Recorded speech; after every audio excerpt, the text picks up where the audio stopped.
Hello, everybody. My name is Rona Mann, and you are on the aisle with me.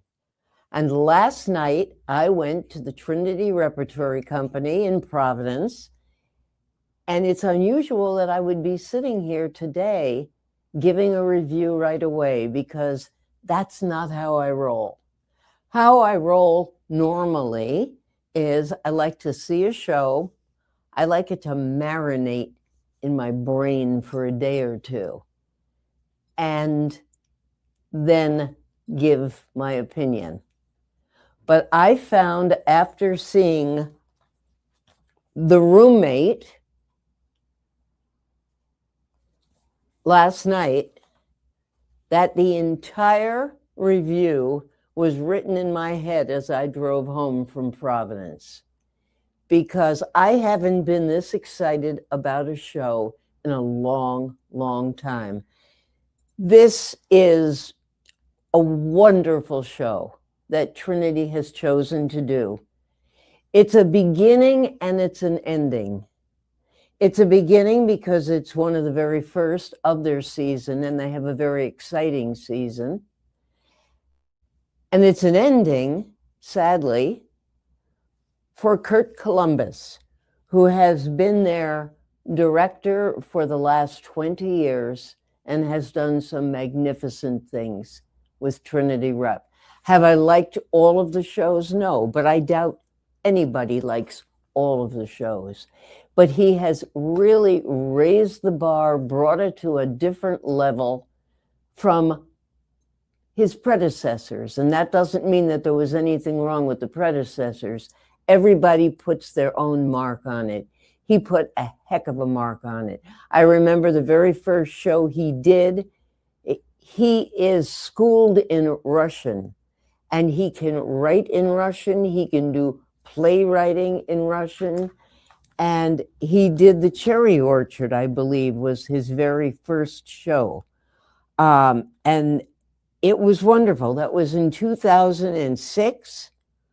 And it was Chekhov's The Cherry Orchard. And then he just went right from that to Christmas Carol. In the program, when you go to see The Roommate, I'm not saying if, I'm saying when, you must see this show. But in the program, you'll see the highlights of the shows he's done over the last 20 years. The Roommate is being done in repertory with Shakespeare's The Winter's Tale, which opens in previews next week. So you'll look online, or you can call them and find out what nights, what days, what matinees The Roommate is playing and when The Winter's Tale is playing. And I'll be back here to give a review of The Winter's Tale. But let's talk about The Roommate first. First of all, it is a two-character play. It was done on Broadway just about a year ago with Patti LuPone and Mia Farrow. How's that for a duo? Well, now it's done at Trinity with Courtney Adams and Jackie Davis. Jackie Davis is a member of Trinity's acting company.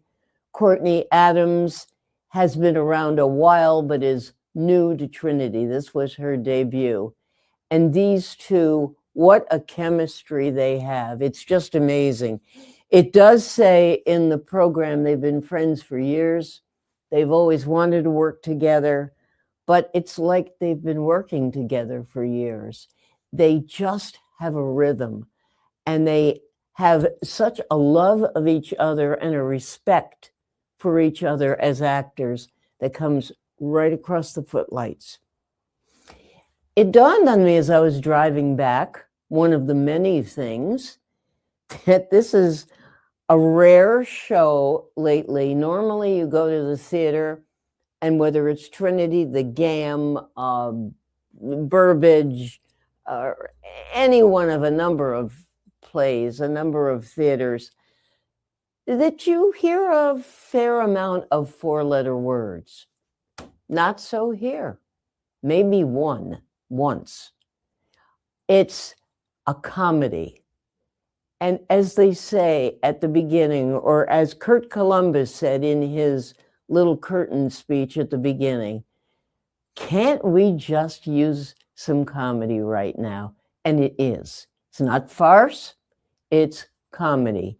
It is so well written by Jen Silverman that, again, as I was driving home, I'm saying, I have seen a number of plays in the last couple of years at different theaters where they say it has won the Pulitzer Prize. And my assessment has been, were there no other nominees that year? Because a lot of the shows that won the Pulitzer Prize, I just didn't think were very well written. This is brilliantly written. It's fun. It is a great show. What's it about? Exactly what it says, The Roommate. It's about Sharon, who lives in Iowa, is advertising for a roommate. She has just gotten a bitter divorce. She doesn't have a lot of money or a way to make money. And up pops a roommate from the Bronx. From the Bronx to Iowa. Right there is humor. And these two carry it off so beautifully. They really do. If you're wondering what all this stuff is on the side of my program, it was a note I wrote in the dark during the show. It was a quote. And this will give you an idea of just how brilliant and how funny some of the lines are. This was, both these women have children and don't have a good relationship with their children. You never meet them. They are phone calls. You don't even hear voices necessarily. But they don't have a happy relationship with their children. And one of the women says, our kids don't have to like us. They just have to live long enough to be us. And boy, did that get a reaction from the audience. The audience never stopped screaming with laughter. It is that good.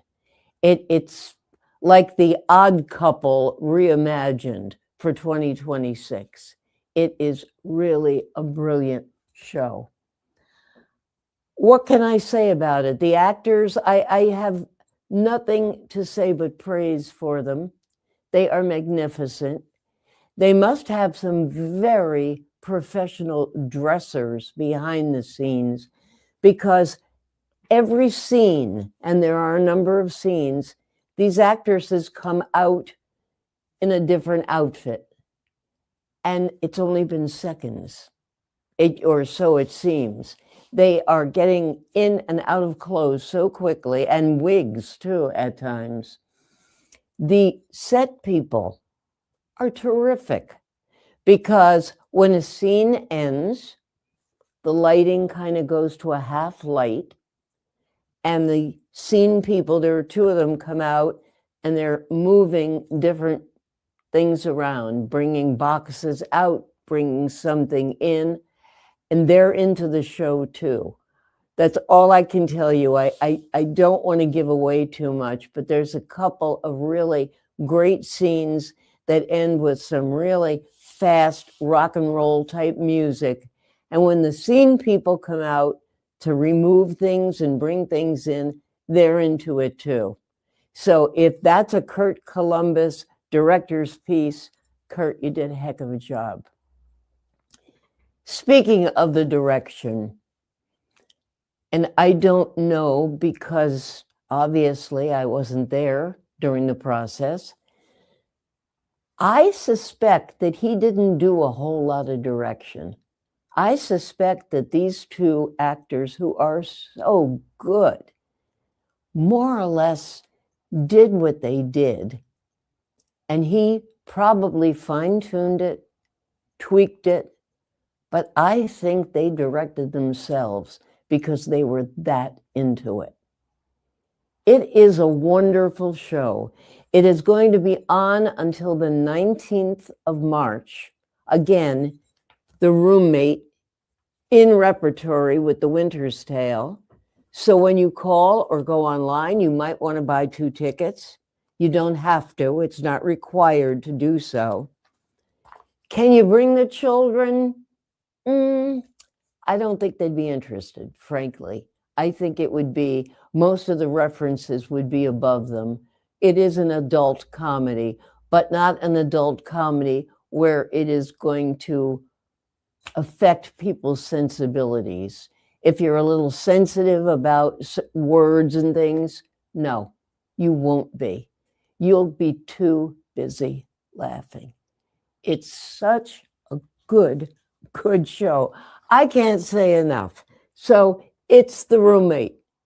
Kurt Columbus, we're going to miss you. Good luck to you wherever you go, whatever you do. He just decided it was time. And I'm telling you, it's time. Go get a ticket. It won't be an easy ticket because I suspect when reviews come out, everyone's going to give it just the highest amount of praise. I'm Rona Mann. We're on the aisle. I will be back with Winter's Tale. I will be back in about a week or two with the review of Ibsen's Ghosts from the GAM. There will be the Granite Theater with The Best Little Whorehouse in Texas. That's a hoot. That's a musical. We got a lot to look forward to. So be on the aisle with me here on 321 Media.